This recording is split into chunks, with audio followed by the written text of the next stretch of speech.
Olá a todos, sejam muito bem-vindos ao podcast Conversas à Solta da Associação AULAD.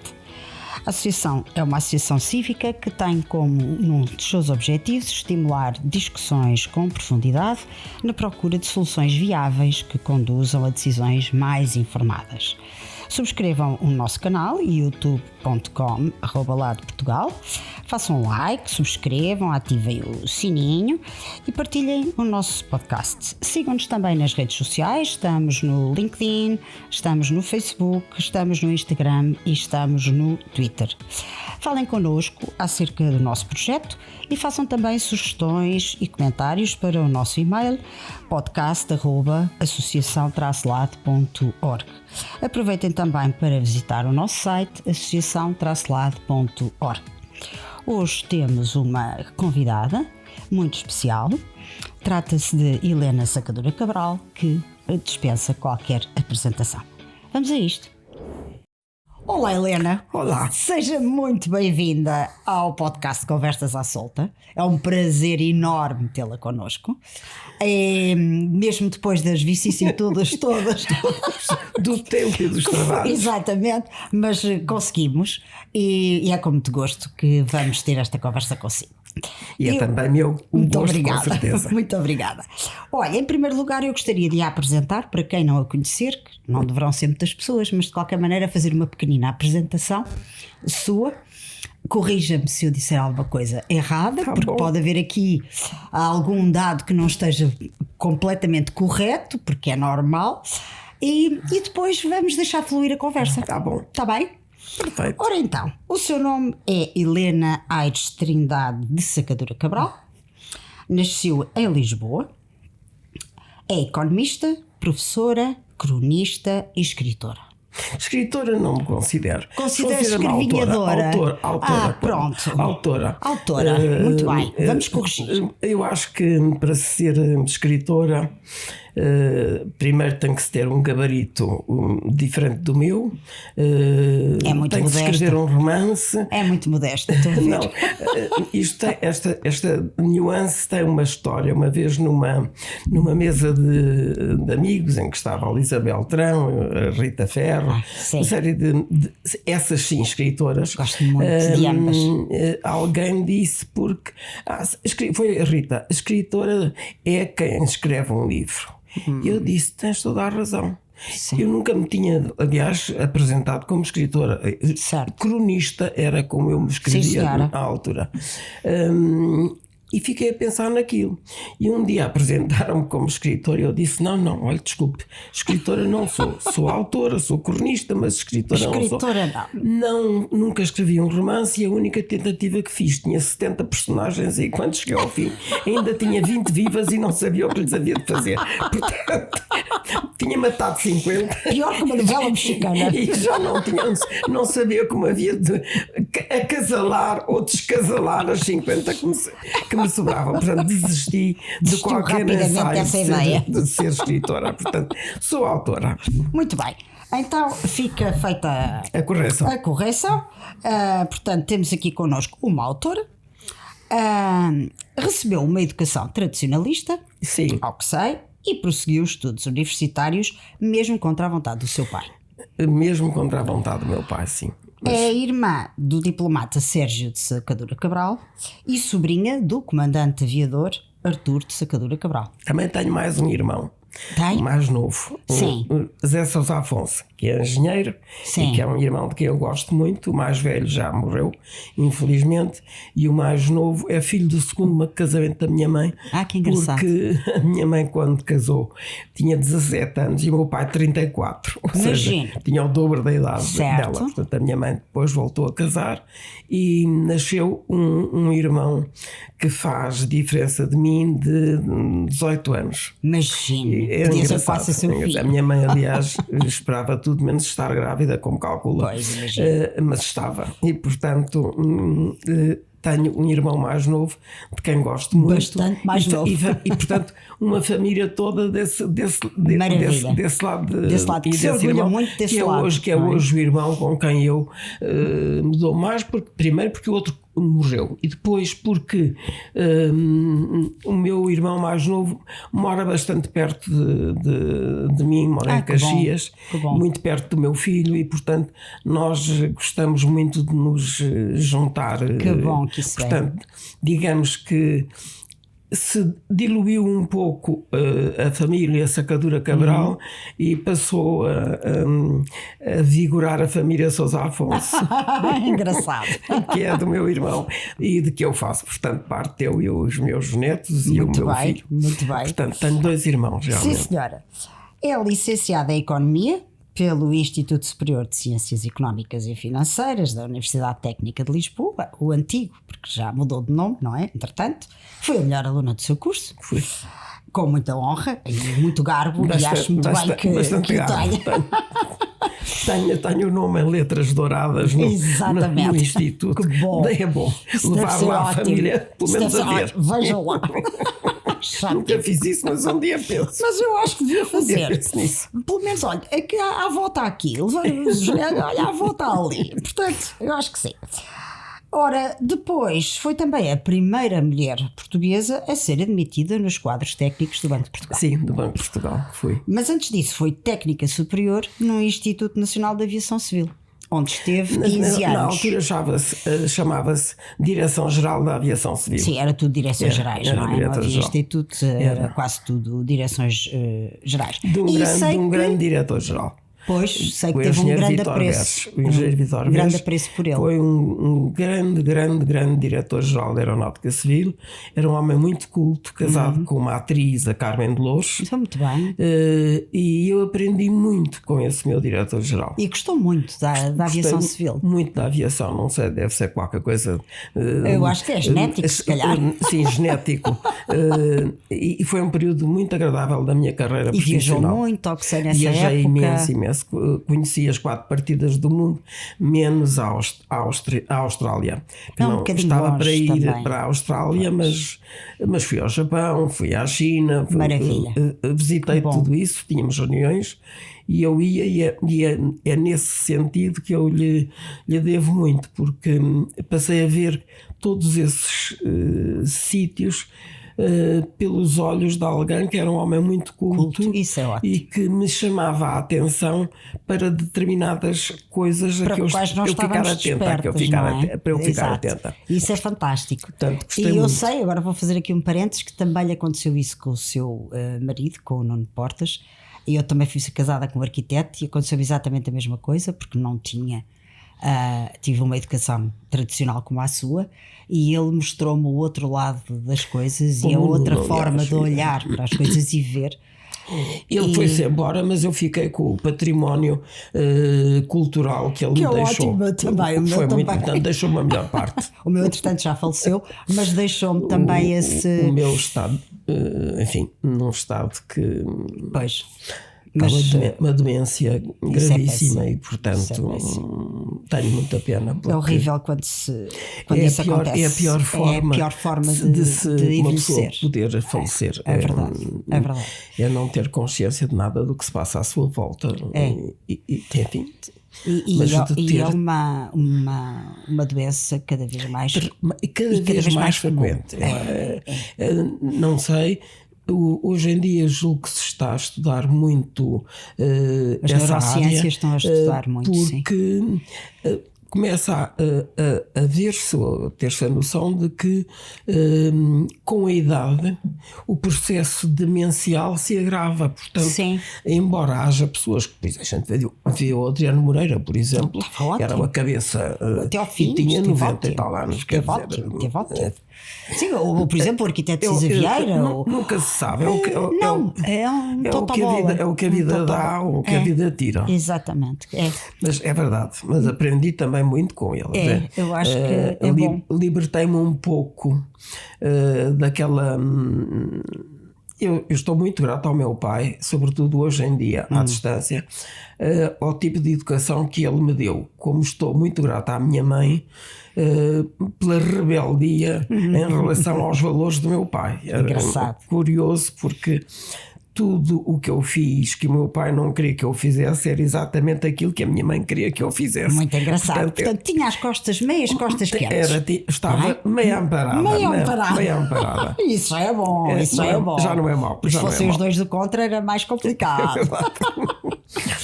Entretanto, para além dessa incursão na aviação civil, teve uma intensa colaboração em jornais, em revistas, foi também colaboradora de vários programas radiofónicos e televisivos, publicou mais de 35 livros, pelas contas. Neste caso, 45. Já vai em 45, é espantoso. 45 livros. É espantoso porque a sua produção literária é uma coisa invejável. Termina, se Deus quiser, com um que está para sair. Não acredito que vai ser o último. Vou passar para o...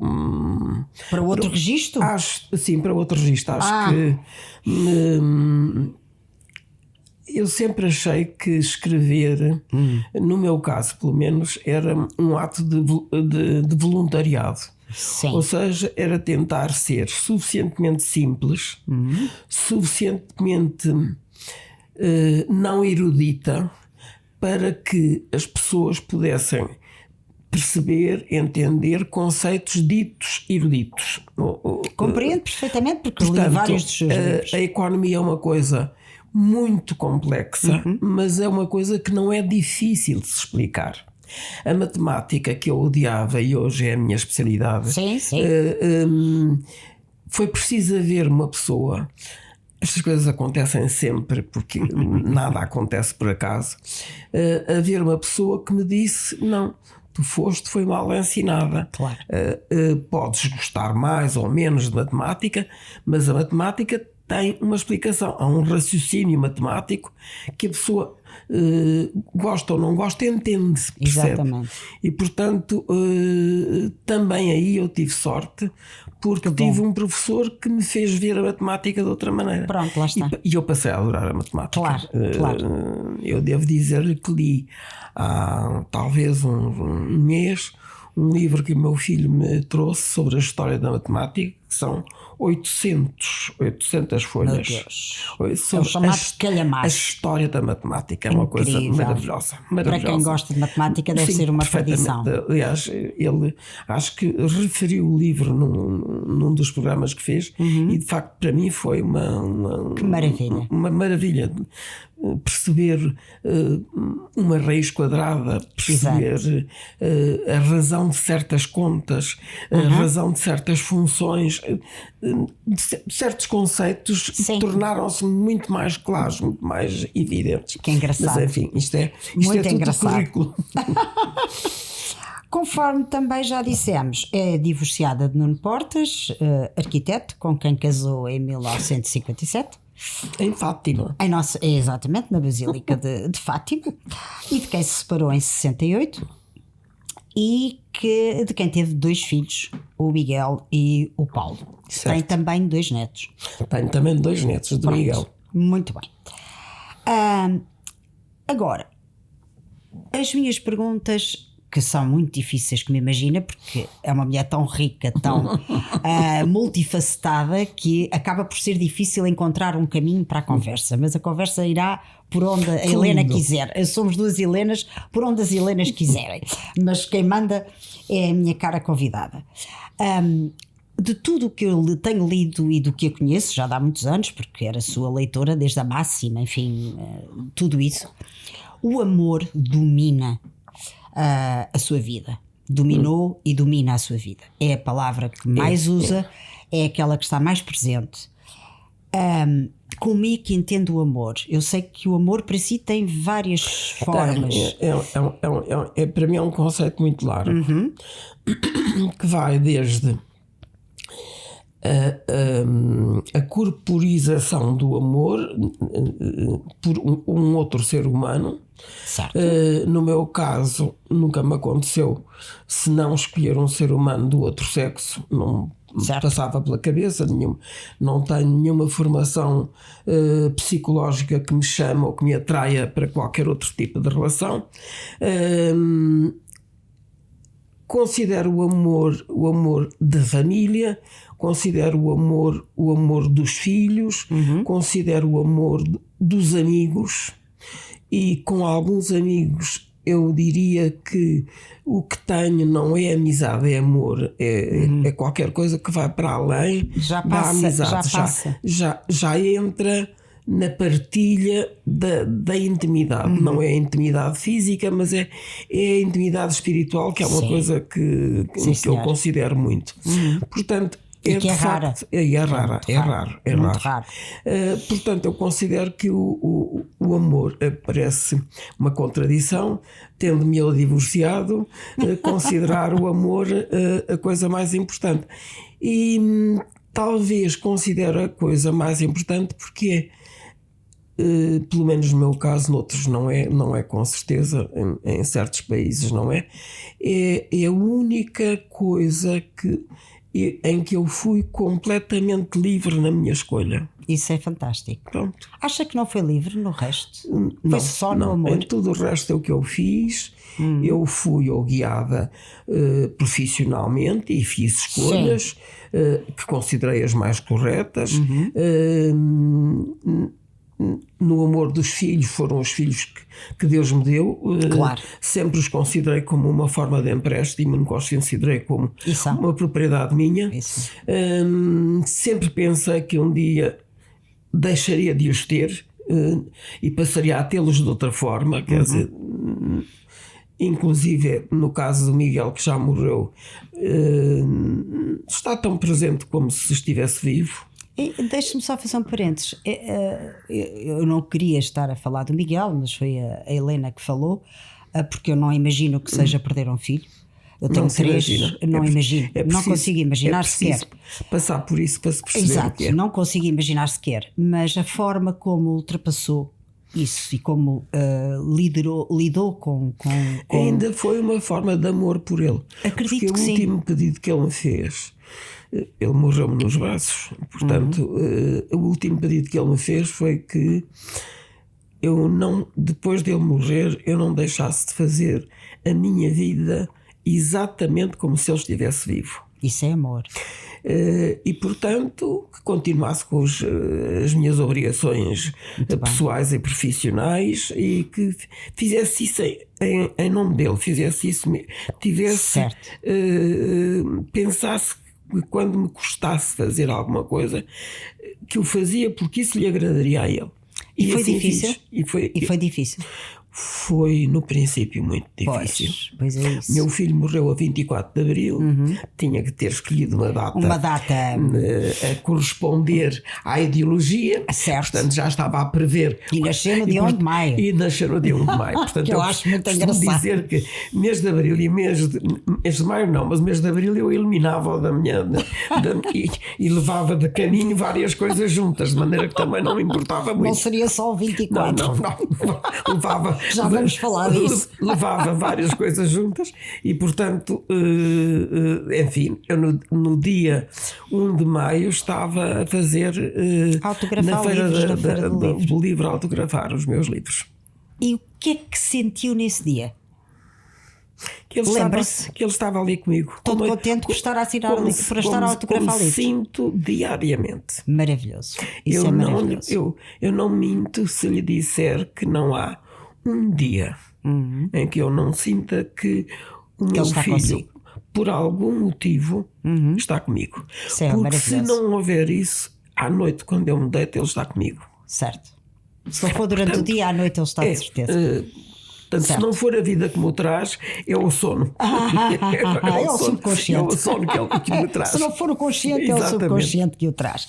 E isso é maravilhoso e eu acho que é uma prova de que é possível superar dores.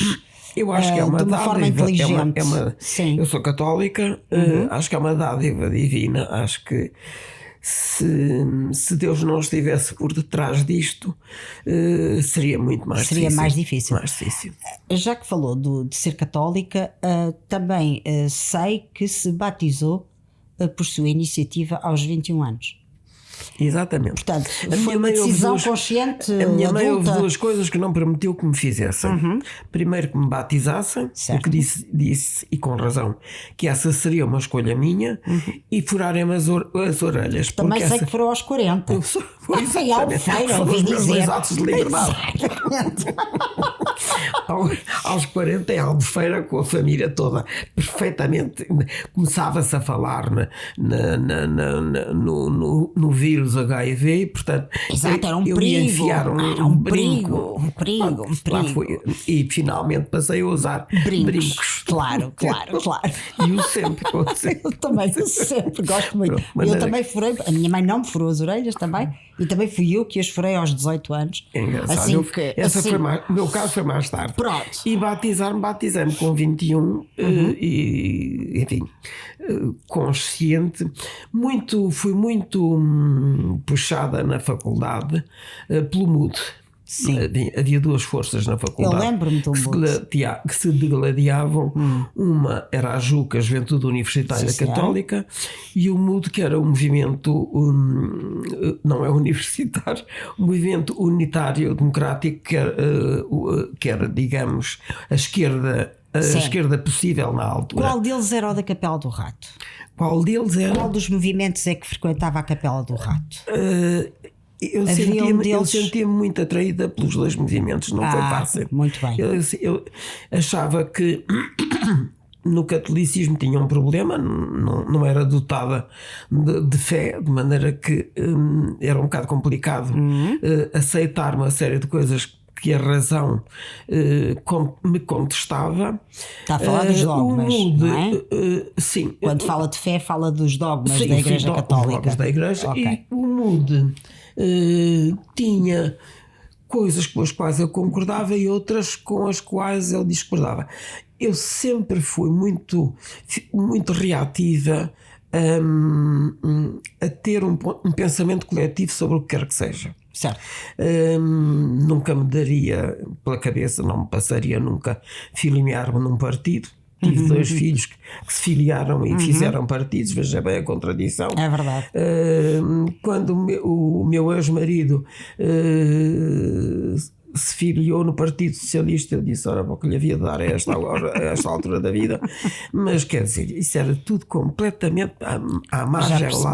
Nunca pisei um partido, fosse do meu filho, fosse do meu marido, nunca entrei na sede, nem na agência, nem no quarto, nem na sala, nem de um partido. Nada. Como também nunca estive presente em nada, absolutamente nada, que dissesse respeito à vida política dos meus filhos. Certo. Nem posses, nem medalhas, nada. Nunca me viram. O Miguel recebeu postumamente a medalha da Liberdade, já nem me lembro bem se era este o nome. Deve ser a Ordem da Liberdade. Tudo fui, eu não fui. Certo. São escolhas que fez. Era a minha consciência. Exatamente. Eu não me interessava a atividade que eles exerciam, a não ser na medida em que, primeiro, fossem homens sérios, segundo, fizessem aquilo que os tornava felizes. Ora, e fiz o possível porque aquilo que os tornava felizes a eles me não tornasse infeliz a mim. Ora bem. Porque eu gosto muito dos outros, mas gosto muito de mim. Pois, e ainda bem, não é? E ainda bem. A pessoa de quem eu mais gosto sou eu. E ainda bem. Eu acho que o problema de muita gente é não ser assim. Sempre disse isto, amo os meus filhos, mas gosto muito de mim. Mas o interessante já abrimos uma série de parênteses na conversa, tal como eu imaginaria que íamos abrir, não é?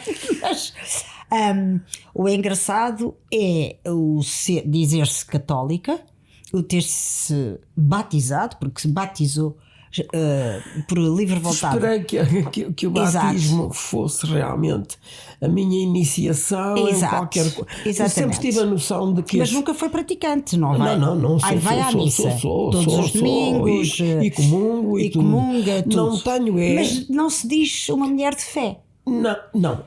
Quando eu me batizei, aquilo que eu quis com o batismo foi que isso representasse a minha aceitação de alguma coisa que eu não tinha, mas que esperava um dia vir a ter. Muito bem. Portanto, era como se a minha mãe me dissesse: olha filha, usa agora a saia travada porque a gente não tem dinheiro para mais, mas lá para diante tu vais com certeza usar uma peliçada.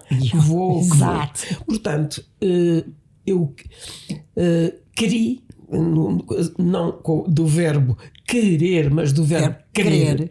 Eu criei que com o batismo eu entrava num caminho que me conduziria, achava eu, a uma fé.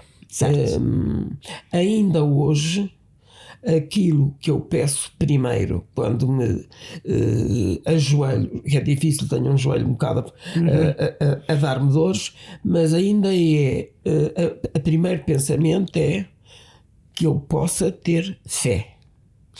Portanto, o meu catolicismo é um catolicismo vivido de uma forma totalmente generosa.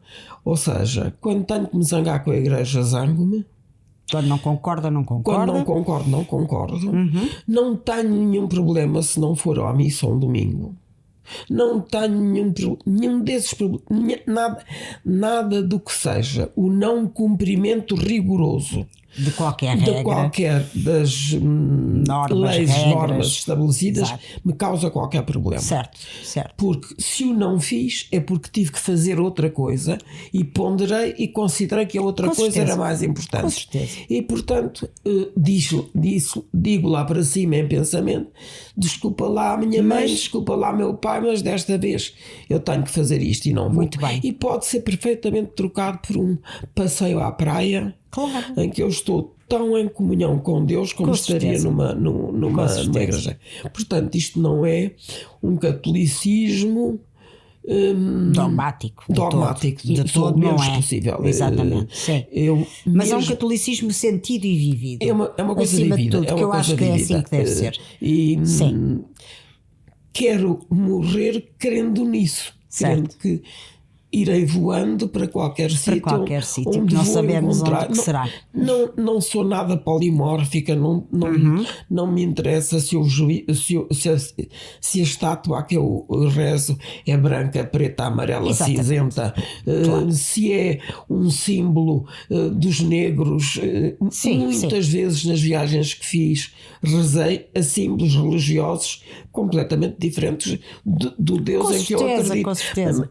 Senti muitas vezes bem no Japão, em templos budistas. Sim. Tenho um grande amigo que é budista, talvez um dos meus amigos mais íntimos. Portanto, para mim a religião é Deus. Seja ele qual for. Tudo o resto, as formas que esse Deus revista, desde que não haja uma distorção da personagem e que se usa a personagem para matar, violar, seja o meu Deus ou o Deus de qualquer outra religião, não me afeta. Desde que seja um Deus do bem, é uma entidade que está acima de mim, que me vê e portanto o catolicismo não é para mim uma prática mórbida, não é uma. A prática católica faz-me feliz, não me faz infeliz. Isso é ótimo. E portanto pode-me custar às vezes estar numa igreja se o padre falou muito e não disse exatamente aquilo que eu esperava que ele dissesse.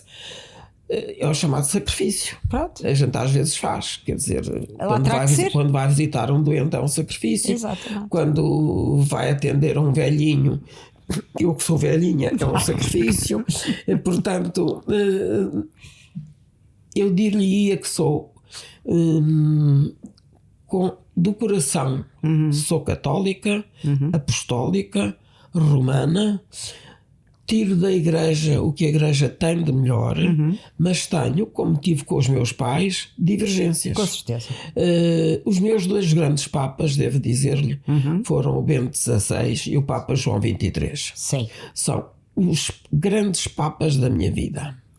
Gosto muito do Papa Francisco, mas acho que é um bispo. Acho que é um bispo. Não é Papa. Papa ele é, mas... De facto mas eu percebo o que quer dizer. Mas eu vejo como um bispo da América Latina muito marcado por essa sua condição. E dá-me imensa vontade de rir, porque é o Papa que a esquerda gosta, portanto. Sim. Ao contrário do Ratzinger, que bastava o nome para pôr a esquerda em polverol. Claro. Mas pronto, são os meus era papas. Um intelectual. Era o João XXIII que abriu realmente a Igreja. Foi o grande homem que abriu a Igreja a um caminho mais suave, mais em que chamava as pessoas e não afastava as pessoas. E depois o Ratzinger, que é um filósofo. E é precioso, e é precioso ler-se o que ele escreve. É precioso. Sem dúvida. Portanto, eu gosto de filosofia também, de maneira que. Pois, também eu. E sei também que partilhamos também uma vontade de que o nosso cardeal Tolentino seja o próximo Papa. Eu gostava que é o seu guia espiritual. Devo dizer-lhe uma coisa: eu tive 2 grandes guias espirituais. Um jesuíta, que era o responsável dos jesuítas, que eu conheci no São João de Brito, portanto veja há quantos anos, quando os meus filhos estavam. E foi durante muitos anos o meu diretor espiritual. Foi o homem que me ajudou a seguir ao batismo, portanto foi a pessoa que me instruiu a seguir ao batismo. Depois tive um grande amigo, o padre João Abranches, que era também jesuíta, que me acompanhou quando morreu o primeiro. E depois tive um período grande sem ter orientador espiritual, porque tive que, não vou dizer os nomes, não interessa, mas do ponto de vista profissional, tive que lidar com um padre, e era um homem muito inteligente, era um parceiro de negócio muito duro. E eu fiquei naquela altura com a ideia, mas como é que este homem é padre? Havia ali uma contradição aqui comigo, milímetro a milímetro. Portanto, houve um período em que eu estive mais liberta, porque tinha a certeza que fui procurando, ainda pensei no padre Silvel, mas depois ele foi para fora, e portanto e não sei se o lado inglês dele me agradaria ou não, mas era uma tentativa. E depois, através do meu filho Miguel, eu descobri o padre Tolentino. E a partir daí... Imagino que nunca mais o tenha largado, claro. Nem creio que alguma vez na vida eu volte a encontrar alguém. Às vezes penso, é motivo de meditação minha, dou-lhe a minha palavra de honra.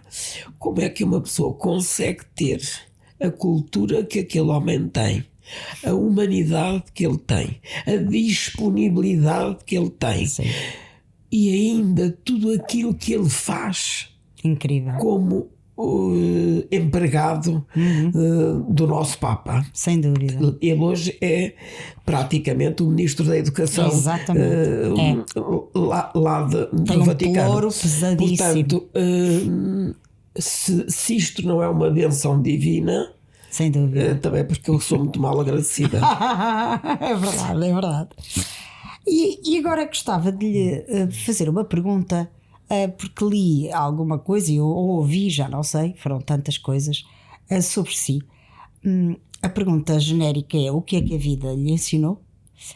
E a sub-pergunta, à linha, é: ouvia dizer que já foi 3 Helenas na vida.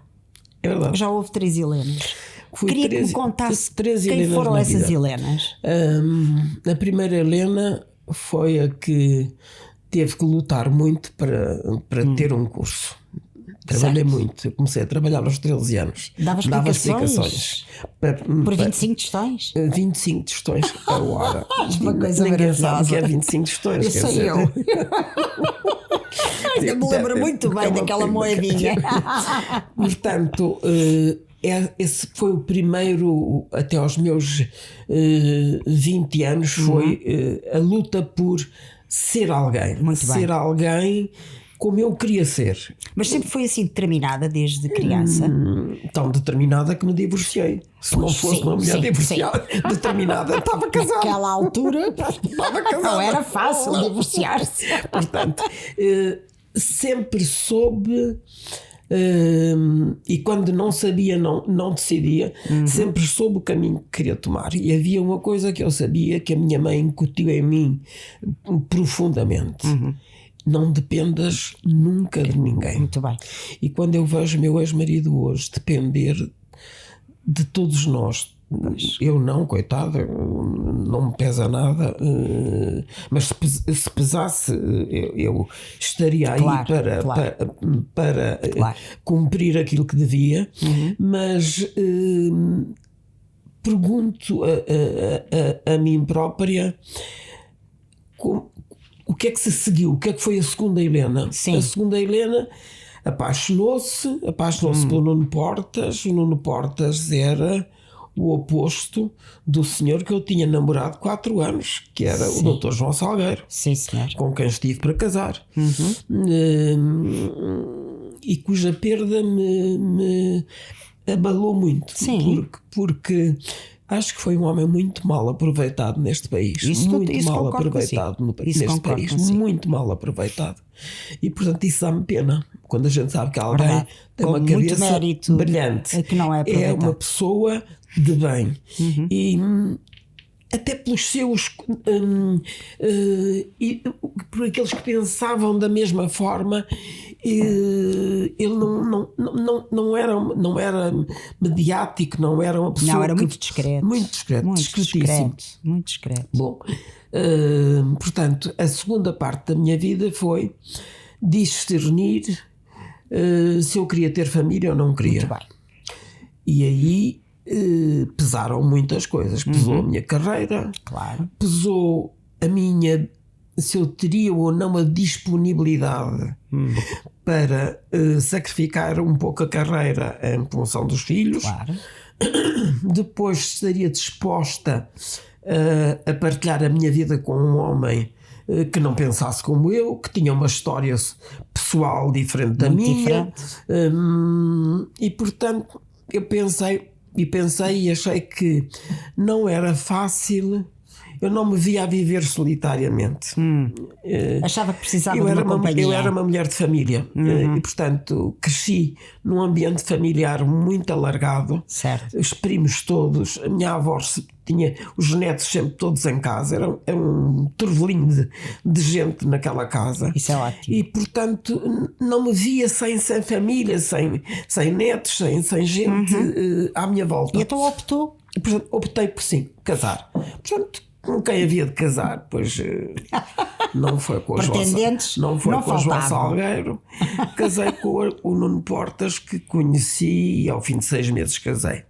Também então poderá dizer-se que era um bocadinho como vê, o estar convencida de que se está certo também tem de vez em quando inconvenientes, não é? Portanto, casei absolutamente convencida de que era aquela escolha certa. A solução. Eu tive 2 avisos lá de cima, porque tenho lá umas campainhas amigas. À ida para Fátima tive um desastre. A sério? Antes do casamento? Antes de ir para o casamento, na véspera do casamento, tive um desastre. Fiquei bastante. Mas desastre de automóvel? De automóvel. A madrinha levava-me e levava também o Nuno, porque íamos tomar o último banho antes de chegar a Fátima, às Caldas, ou não sei, um sítio qualquer. Tínhamos combinado, tomávamos todos o último banho. Portanto, íamos 4 no automóvel. Não havia telemóveis. Mas estou a rir, não tem graça nenhuma. Mas o meu casamento teve imensa graça. Porque enfim, não conseguíamos ligar para Fátima para avisar a família de que estávamos atrasados. Quer dizer, o que é que aconteceu?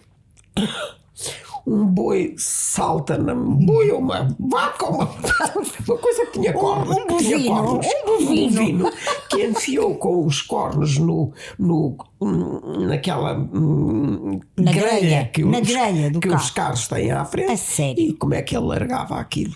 E ficou ali encaixado. E eu a dizer à minha amiga: desliga o motor, o boi amarrar, e estávamos a ver que ficávamos ali encalacrados. Bom, Meu Deus! Lá vieram uns populares ajudar o agarraram.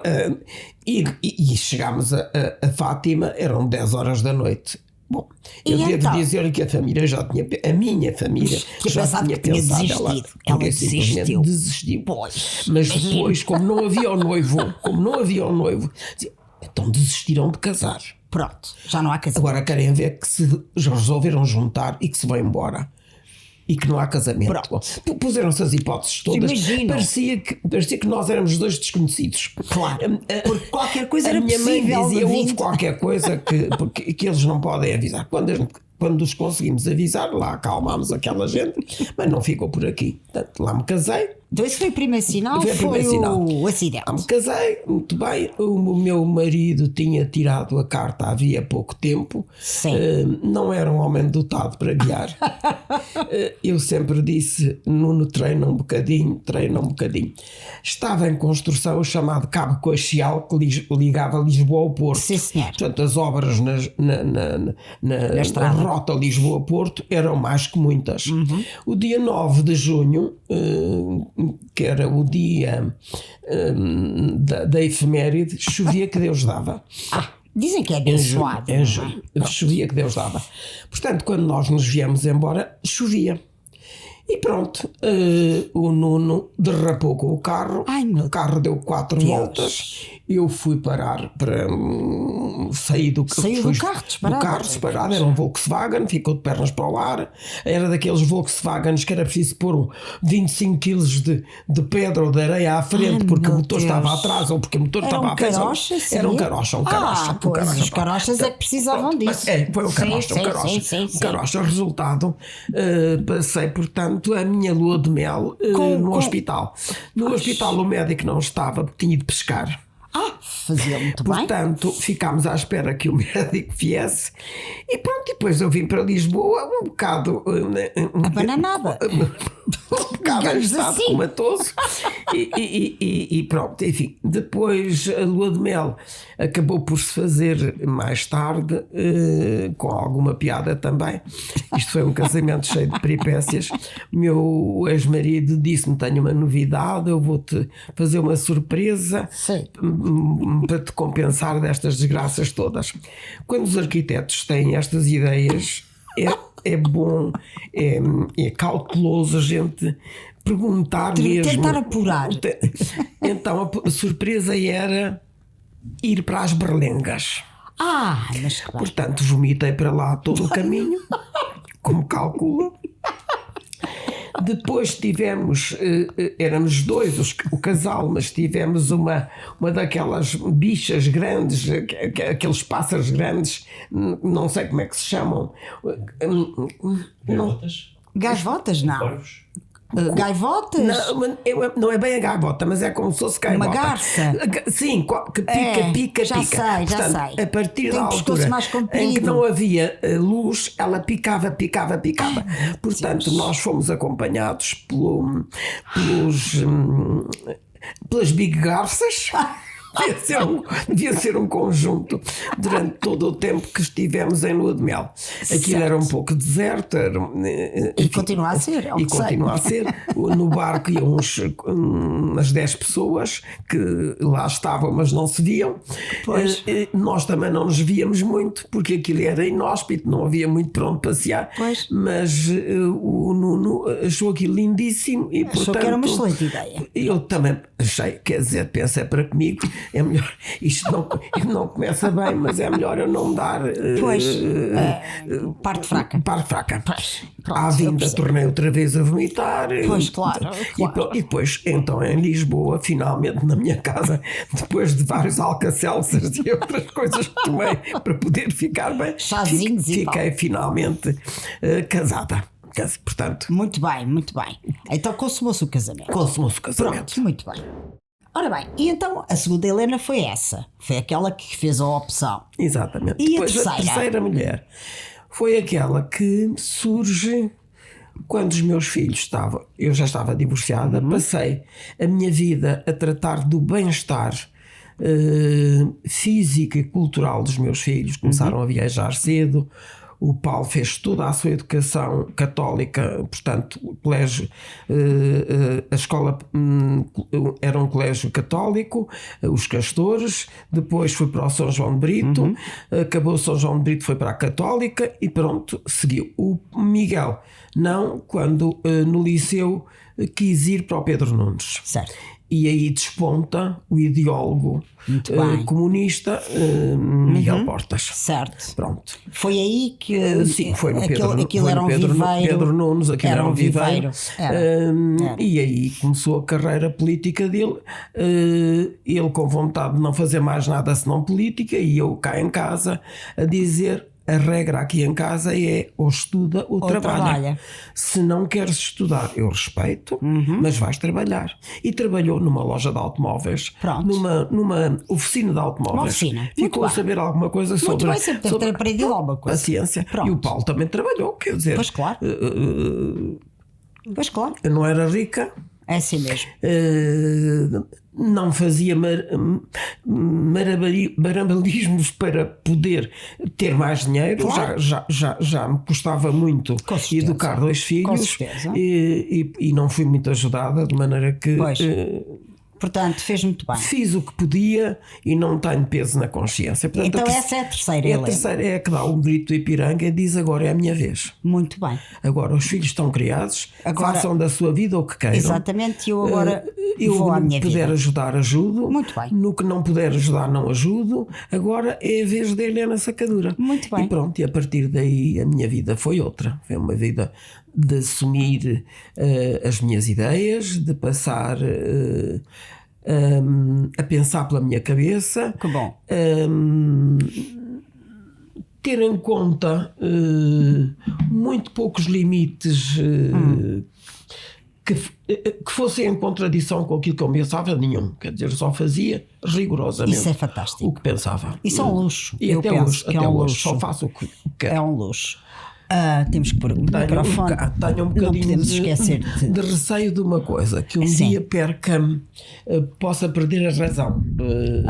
Pois. Mas isso não está muito na nossa mão. Mas também já tenho tudo isso tratado. Tenho pronto. Tenho testamento feito. Muito bem. Tenho a pessoa escolhida que decidirá quando é que as máquinas se desligam. Muito bem. E não é ninguém da família uma mulher para não prevenida. Muito bem, muito bem. Será quando Deus quiser. Muito bem, muito bem. E diga-me uma coisa, eu considero-a, e acho que se considera também uma mulher alegre. Sim. Que gosta muito de ser alegre e preza a alegria. Sim, preza a alegria. Cultiva. Acabei de lhe dizer que o catolicismo para mim é alegria. Muito bem. Como é que isso se faz? Existe algum truque? Isso vai-se aprendendo ao longo da vida? Há uma coisa que a gente faz diariamente, é rir de si próprio. Sim, isso é a melhor das sabedorias. Como calcula, uma pessoa que lhe acaba de descrever a lua de mel nestes moldes, ou ficava traumatizada para o resto da vida, ou então só podia fazer disto com certeza, o que fiz, quer dizer, com certeza. Mas sempre foi assim. Sempre fui assim. Pronto. Portanto, sempre já é. Portanto, sempre vi o copo cheio. Foi natural. Sempre vi o copo cheio. Muito bem. Sempre disse: eu vou ser capaz. Maravilha. Quando o meu pai me dizia: mas não, eu não te deixo. Eu disse: se o pai não me deixar de uma forma, vai me deixar de outra. Porque eu, quando chegar aos 18 anos, vou para a faculdade. É incrível. É incrível. Portanto, é incrível. E com o marido também fiz a mesma coisa. Exatamente. A porta da rua era a serventia da casa. Servia para entrar, como também servia para com sair. Com certeza. Tem sempre dois sentidos. Sim. Não sou uma mulher traumatizada com o divórcio. Ótimo. Tive o desgosto que tinha que com ter. Certeza.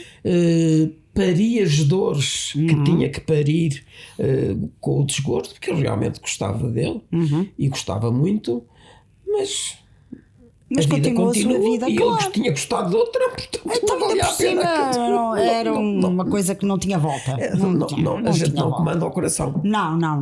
No coração é assim. É difícil. Diga-me uma coisa. Sei que não se considera uma feminista. Não. Nem sequer está de acordo com as famosas cotas. Com muitas coisas não estou de acordo. Sim. Nomeadamente este movimento Me Too faz-me muita confusão. Eu pertenço a um movimento que é Me Free. Eu sou livre de fazer o que quero. Sim. Nunca tive assédios sexuais. Pois é, isso que eu ia perguntar. Sentiu alguma vez? Nunca. Mas alguém se atrevia a fazer mal. Eu partia a cabeça do primeiro que se atrevesse a pôr-me a mão onde quer que fosse. Claro.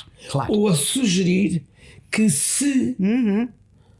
Mas eu não sou uma pessoa normal, quer dizer, eu tenho educação, tenho instrução, tenho poder pessoal. Eu acho que acima de tudo é o poder pessoal aí que manda. Acredito que haja muita gente que não tenha podido fazer isso, mas surpreendem-me as pessoas que aparecem a dizer que foram violadas. Sim. São raparigas com dinheiro, que vivem bem. Nunca vi nenhuma desgraçada da rua a dizer que foi violada. Pois, é uma coisa um bocadinho estranha. Mas pegando neste poder das mulheres, enfim, do que nós somos capazes de fazer, sei que concorda que ainda há muito por fazer. Muito por fazer. Em relação à igualdade de homens e mulheres, ou pelo menos. Sobretudo, Helena, há muito que fazer.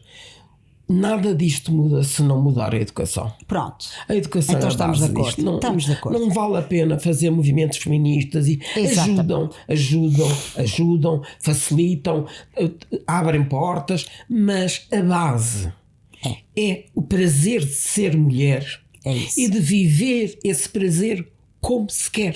Exatamente. E merecendo dos homens o respeito que nós temos pela maneira de eles viverem. Com certeza. O homem gosta de futebol, eu também gosto. Se gosto vou, se não gosto não vou. Pronto. É tranquilo. E ele não tem que ficar embezerrado porque eu não vou. Exatamente. E eu não tenho que ficar embezerrada porque ele vai. Com certeza. Isto é o mais linear. É linear. É linear. Para mim é linear. Portanto, também. Gosto muito de ser mulher, não me passava a pegar. Mas gosto de usar calças. Uso calças desde a aeronáutica porque tive que ser autorizada a usar calças. Sim. As mulheres não podiam ir nessa altura. Mas como eu tinha que subir e descer para aviões, era melhor do que as saias voavam. Ainda era pior. Portanto, não. Mas pensa que é a educação. Digo-lhe uma coisa, estou muito grata, isto não quer dizer que eu não esteja muito grata às mulheres que no seu tempo fizeram com que eu possa dizer o que digo hoje. E votar e ter alguns direitos. E sempre que me pedem para eu fazer, e aí sim é um trabalho de voluntariado, junto das mulheres que pensam menos, porque são menos cultas, porque estudaram pouco, porque vivem em meios muito fechados, que lhes diga coisas que lhes abram a cabeça. Claro. Eu isso faço. É um dever cívico, para mim é cidadania pura. Muito bem. Portanto, e é louvável, além do mais. Tenho pena que sejamos ainda nos 33%, já há países que têm 50%, quando somos 52%. É verdade. E nas faculdades somos a maioria. E hoje já temos muitas mulheres em lugares de destaque, mas presidentes de empresas há poucas. E as que há são hereditariamente e algumas faladas. não têm andado bem, de maneira que não tem ajudado muito o esquema. Pois, é isso. Portanto, não sou feminista no sentido de dizer que me vê na rua. Se for por qualquer coisa que diga respeito à humanidade, à desumanidade de qualquer coisa, isso sou capaz de ir para a rua. Isso acho muito bem. Isso sou capaz de ir para a rua. Consigo. Sou capaz de ir para a rua e de berrar e de comportar como toda a gente. Claro. Aquilo que as feministas querem é, a meu ver, é mais serem iguais aos homens do que serem mulheres. Com iguais oportunidades. E eu não quero ser homem, eu quero ser mulher. Exatamente. Eu quero ser mulher, eu quero poder aleitar os meus filhos. É isso mesmo. Eu quero poder trazer os meus filhos na barriga. Eu não quero ser nada como o homem despeja lá o sêmen. Não, quero ser mulher, quero ter o prazer da maternidade. Ou não ter se eu não quiser ter. Não quiser. Portanto, a minha luta enquanto mulher pelas outras mulheres, é pelo direito que elas tenham a escolher o seu próprio caminho. Muito bem. É igual, ninguém pergunta a um homem se quer ser isto ou se quer ser aquilo. Ora bem. Ele quer ser o que puder ser. Exatamente. E o que gostar de ser, e uma mulher também. E ela é igual. Nós não fomos postas aqui pela costela de Adão. Ora bem. Ou então a costela estava já muito fraquinha, quer dizer, estava uma costela em decomposição. Exatamente. Agora, mudando de assunto, porque o tempo está a voar. Pois são 6 minutos, segundo estou a ver ali. Gostava ainda de tocar aqui 2 ou 3 pontinhos, a ver se conseguimos. Sei que em sua casa, enquanto tinha os seus filhos, não se falava de política à mesa. À mesa não, só no terraço. Só no terraço. Terraço. Portanto, era uma regra básica. Para a bem da sã convivência, não é? De vez em quando descambavam, mas eu levantava a bandeira e dizia daqui a um bocadinho, no terraço. Pronto, no terraço. E eles cumpriam religiosamente. Mas eles eram muito amigos. Não era nada difícil. Mas gostavam de se espicaçar um ao outro. É uma coisa que ninguém poderá compreender só conhecendo-os. Claro.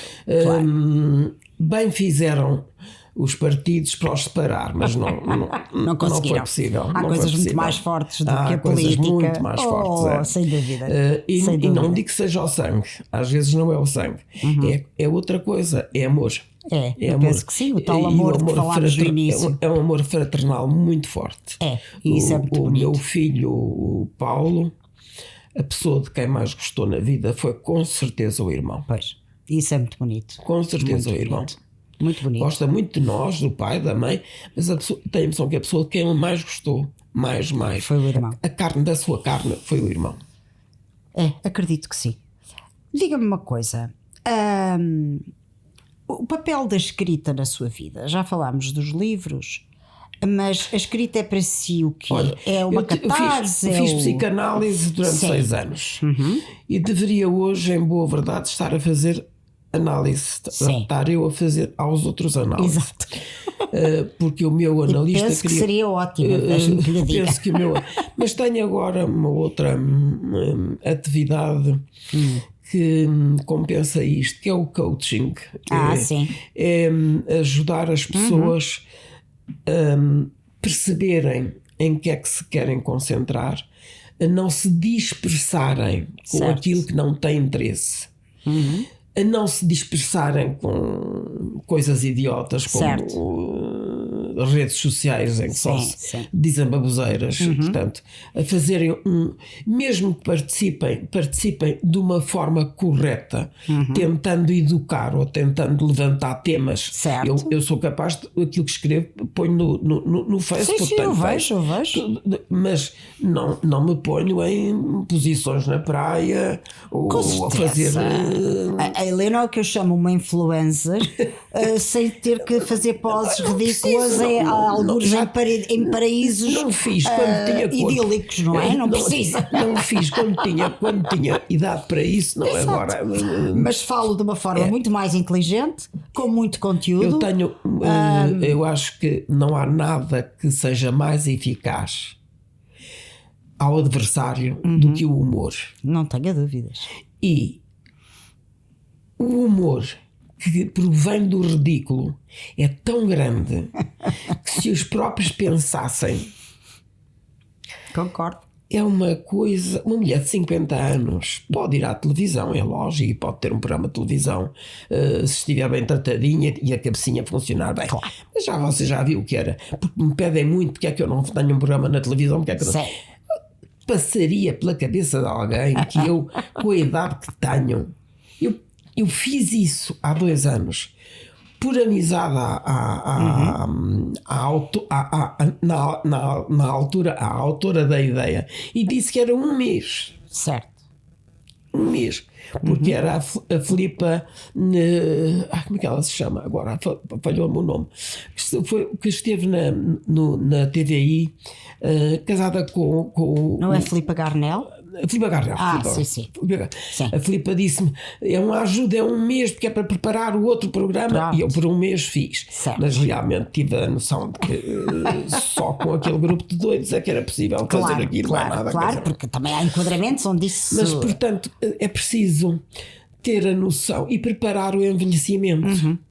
Porque se eu só me sentir capaz de ser ouvida, se estiver bem arranjada, bem vestida, bem maquilhada, então eu tenho que desistir, porque a máquina da televisão vê as minhas rugas, vê os meus dentes, vê o meu peito, vê as minhas pernas, vê tudo. Portanto, é uma invasão. Portanto, ir de vez em quando, pontualmente, tudo bem. Agora, manter um programa com 60 anos. Sim. Tenho a impressão, aliás, qualquer dos meus filhos me diria: oh mãe, tenha juízo. Exatamente.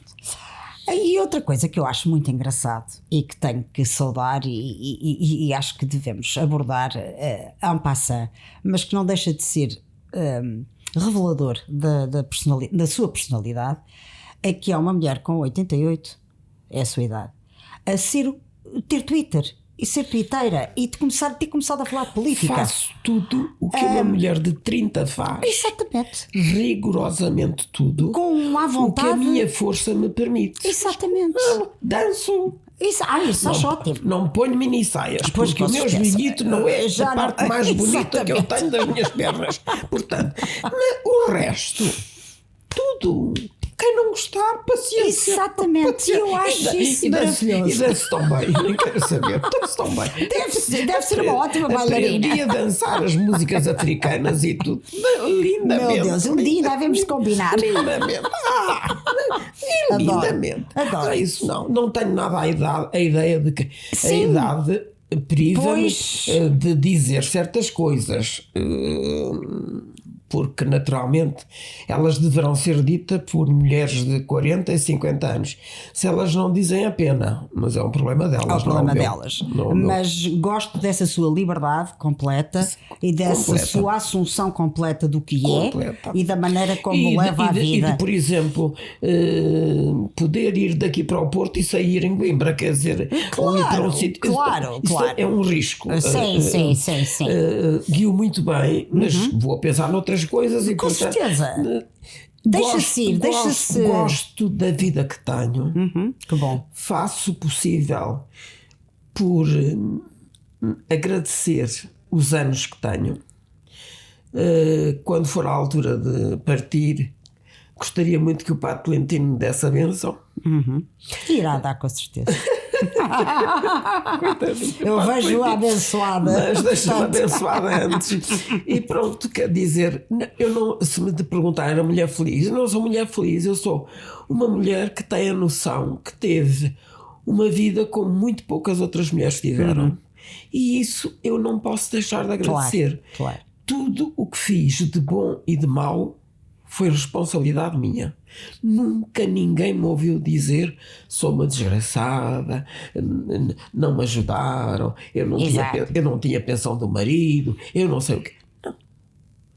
Eu não quis usar da força para ter determinados direitos. Claro. Porque achei mais conveniente poupar os meus filhos a essa luta. Portanto, criei os meus filhos com o que tinha e eles fizeram o que tinham a fazer com o que a mãe tinha. Pronto. E muito bem, e criou 2 filhos fantásticos. Cumpriu muito bem a sua missão. E o Miguel, eu já não está vivo, mas o Paulo é um bom filho em relação ao seu pai. Que bom, Muito bom filho. Que bom. Muito bom filho. Olha, resta-me agradecer-lhe imenso. Tenho pena de não ter, porque ainda tinha aqui muitas perguntas. E não falámos de política. Não chegámos à política. Maravilha. Vai ficar tão só a Maria Helena que era capaz desta proeza. Não chegámos à parte da política, mas era muito desinteressante, sabe? Se tivéssemos chegado lá, não tinha grande graça. Depende de como abordássemos. Eu acho que depende muito de como a conversa fosse conduzida. Isso é verdade. Porque nós também éramos capazes Mas também lhe devo dizer uma coisa, Maria Helena. E isto eu tenho que lhe dizer. Olha que isto que você faz é um apostolado. É, sem dúvida. É um apostolado. Obrigada. Dado que... Porque é realmente também uma ação cívica. É cidadania também. É cidadania pura. E portanto dou-lhe os meus parabéns. Não há muita gente a fazer isto sem ganhar dinheiro. É verdade. Do seu tempo de trabalho, do seu tempo livre. É verdade. Portanto... Mas dá-me muito gozo fazer e percebe porquê, não é? Percebo com certeza. Percebe, porque são causas cívicas. Os filhos estão criados, graças a Deus. A vida está encaminhada e agora é a sua vez. Agora é a minha vez. Agora estou na outra Helena. Exatamente. E é ótima. É ótima. Saiba a gente gozar. Estou muito feliz com esta Helena. Saiba a gente gozar as várias Helenas que pode ser na vida. Exatamente. E aprendo muito consigo todos os dias. Obrigada. Foi um gosto tê-la connosco. Também, Maria Helena. Vamos despedir para aquele senhor. Senhor que nos aguentou, coitadas, com esta dança do local onde nos encontrávamos. Mas está resolvido e cá estamos. E foi um gosto conversar consigo. Também. Muito obrigada. Obrigada eu, Helena. Até breve então. E até à próxima episódio do podcast. Não se esqueçam, é verdade, partilhem o nosso podcast no YouTube, ativem o sininho, sigam-nos nas redes e vão ao nosso site de associação-lado.org. Obrigada, adeus.